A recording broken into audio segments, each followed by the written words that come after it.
ઘર યોજનામાં ગુજરાતની એક મહત્વપૂર્ણ સિદ્ધિ, જેમાં 5 લાખ રૂફટોપ સોલાર સાથે ગુજરાત ટોચના સ્થાન પર પહોંચી ગયો છે। રૂફટોપ સોલારથી 1879 મેગાવોટ સોલાર ક્ષમતા ઊભી કરાઈ છે। સોલાર વીજ ઉત્પાદન માટેના પ્રયાસે આખરે રંગ લાવ્યો છે, જેમાં 2027 સુધીમાં 10 લાખ મકાનો પર સોલાર સિસ્ટમનો લક્ષ્ય પણ સાધવામાં આવ્યો છે।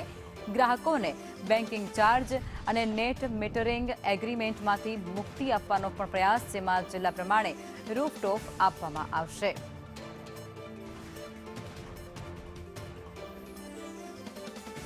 તો 2027 સુધીની અંદર 10 લાખ મકાનો પર સોલાર મળી શકે છે। ગ્રાહકોને ફાયદો થાય તે પ્રકારની વિગતો આમાં સામે આવતી જોવા મળી રહી છે। ગુજરાતે રૂફટોપ સોલારમાં ઇતિહાસ રચી દીધો છે અને જેમાં આંકડાકીય વિગતો પણ સામે આવી રહી છે, જેમાં જિલ્લા પ્રમાણે વાત કરીએ તો સુરતમાં 65,233, રાજકોટમાં 56,084, વડોદરામાં 43,656, તો જૂનાગઢમાં 22,858 જેટલો આંકડો અત્યારે પ્રકાશમાં આવી રહ્યો છે।